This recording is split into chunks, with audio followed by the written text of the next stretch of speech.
Accidents happen. And the team at DriveSavers deals with the fallout of a lot of accidents.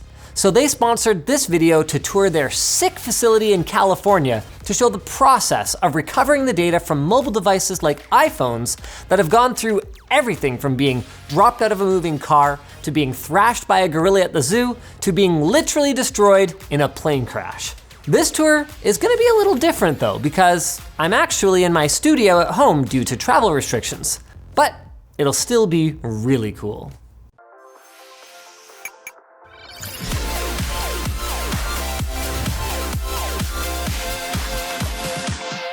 Every phone recovery starts with educating the customer. DriveSavers data recovery, my name is Dylan. How can I help you? Now, the average person might think that data recovery is similar to what the Apple Store might do, but in reality, it is very unusual for data recovery to be covered by any sort of manufacturer warranty, and the process is totally different. When you send a device in for repair, it's much more economical for a company like Apple to simply replace whatever is broken rather than spending long hours diagnosing and fixing board level faults. Now this would be fine, except that they see components like the main board as one piece. So if there's an issue with it or anything that's attached to it, it's gone. That means no data. They operate this way because a manufacturer is only concerned with preventing devices from breaking. It's uneconomical to try to fix them once they do, which is why the most straightforward data recovery operations are often, though not always, the ones where the issue is logical rather than physical, and no hardware actually needs to be changed. And in order to make this process as smooth as possible, DriveSavers has actually developed their own in-house tools to take out some of the guesswork, something that they're now also using for T2 Mac recovery. So when a device arrives, DriveSavers' first step is to give it a once-over. If it's boot looping, in recovery mode, or it powers on but won't actually boot up, there's a good chance that they can connect it with a lightning cable and perform the recovery that way. Very convenient, but also dangerous. One of the most important parts of this discovery process is checking the voltage and amperage of the device. Certain readings might point to a particular chip that's failed, which could result in a data loss if a logical recovery is attempted directly. It all comes down to experience. 0.8 amps or higher is typical, but other readings can be a strong indicator that it's a physical issue and it's time to crack the casing open. At this stage, it's best to start by looking for simple problems like shorts on the motherboard. This can be done by freezing the logic board with a cold spray and looking for areas that thaw too quickly, indicating excess heat. Or, thanks to the wonders of modern technology, it can also be done with a thermal camera. Using this method, even very small shorts can be identified, although finding the source of the short can be an entirely separate issue. Some simple shorts are fixable. Failed resistors can be replaced, and burnt traces can in some cases be repaired, as long as the technician doesn't drink too much coffee ahead of time. I actually asked DriveSavers what their most important tool is, and I was surprised to hear them say, really good tweezers. While the particular model comes down to personal preference, everyone there agrees that it is absolutely essential that the ends line up really well.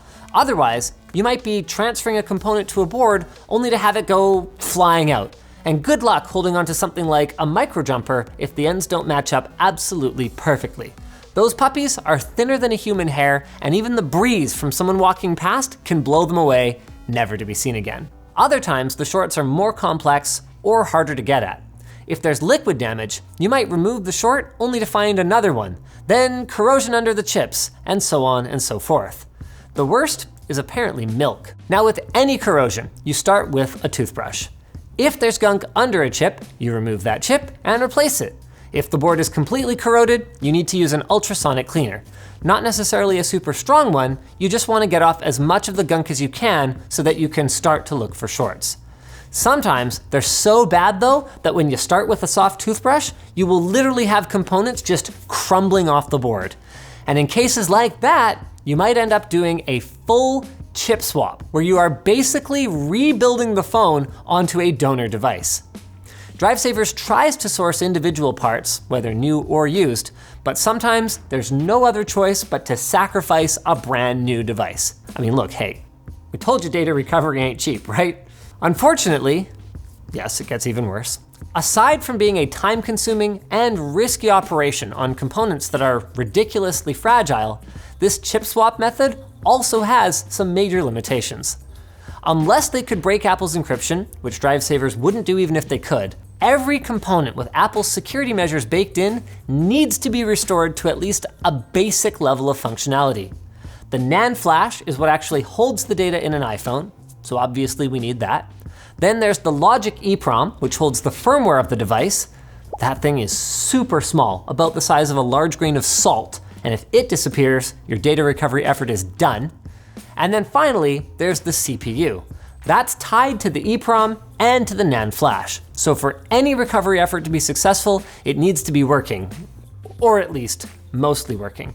A pretty famous internal story at DriveSavers is about an iPad that was pulled from a literal plane crash. The board was so destroyed that it's a miracle they didn't just turn it away in the first place. But after a full transplant, as they call it, they were actually able to get the device working enough that with clamps on the device to apply a little bit of extra pressure on certain components, and by emailing the data to themselves rather than trying to transfer it over a cable, which appeared to put too much strain on the CPU or something, they were able to recover the needed flight recorder data. One of their methods for these CPU transplants is rather ingenious. I asked them why a CNC machine is part of their essential toolkit, and it turns out that iPhone 6 and 6Ss have the RAM on top of the CPU with glue surrounding them. So if you use too much heat, the RAM can't breathe and it'll just pop or crack. So get this. Depending on the device, they can sometimes use the CNC to go in through the back, precisely cutting away the logic board, leaving only the exact dimensions of the CPU behind. It's slower, but it's a really clean way to do it and gives a higher success rate, which is the most important thing. They often prep their donor boards in the exact same way, using their CNC from the top side to remove the CPU and RAM and expose the pads. Then it's a matter of aligning the solder pads from the old chip onto the new donor board. That is a tough thing to get just right. I actually tried that once with a MacBook chipset in New York and, well, let's just say it's still dead. Fortunately, DriveSavers is better at this stuff than I am, and this kind of careful methodology has resulted in successful full transplants on even devices that have been driven over multiple times on the highway. There's one that was dropped down a multi-story garbage chute that they pulled off, and yes, what I said before was true. They actually managed to repair one where a gorilla, like a real, actual gorilla, got its hands on the device when it was dropped into a zoo enclosure. Ironically though, after all this, DriveSavers' biggest message in this sponsored video is Back up your data so we never have to recover it. whether it's on iCloud, a network storage device, or a USB hard drive, a second, physically isolated copy of your important documents and media is the best insurance policy in the case of an unexpected disaster. Now, common failures do come from user error, like folks who think their device might be more waterproof than it is. You know, hey, maybe if I just dip the camera corner into the water. DriveSavers has seen plenty of final videos like that. But also, don't trick yourself into thinking, well, I'm super careful, it couldn't happen to me. Bad luck can happen to anyone, and they've seen everything from phones that managed to slip through the crack in an elevator and fall all the way down the shaft, to ones that fell out of a pocket and got stuck in the motorized reclining mechanism of a couch. That's one that could easily happen to me. My phone comes out of my pocket all the time. Their second message is to make sure that if you didn't pay attention to message 1, you're paying extra close attention to message 2, which is to only send your device to a trusted shop. They've seen unrecoverable cases where if it wasn't for the ineptitude of a previous technician, it would have been fine.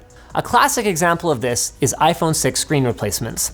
They had a case where a shop put a poor quality home button on a 6S, plugged it in, and shorted a resistor that on one side went to the home button and on the other side went to the CPU.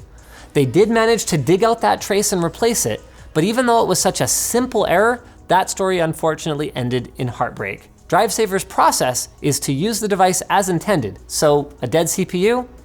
That's a no-go. There's no substitute for expertise, and that's kind of hard to get unless you're dealing with a lot of devices. An example of this one was a weird update in the fall of 2019, where particularly the 7 Plus would get stuck on the Apple logo, which on the surface smells like a logical problem.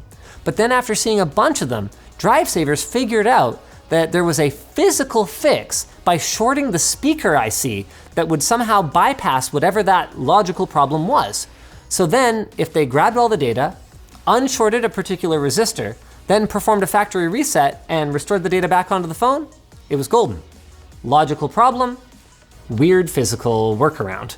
So bottom line, back up your data, and if you didn't, give DriveSavers a call. They're well worth the money, and after being the first to recover data from one, they have over a decade of experience recovering iPhones. They don't even charge you unless they actually recover your data. The consult and even the shipping to them is free. If you guys enjoyed this video, you might also enjoy a look at DriveSavers' hard drive data recovery process. It's very, very different and equally fascinating. We're gonna have that linked below. And we did that video a long time ago, so I was actually able to physically be there.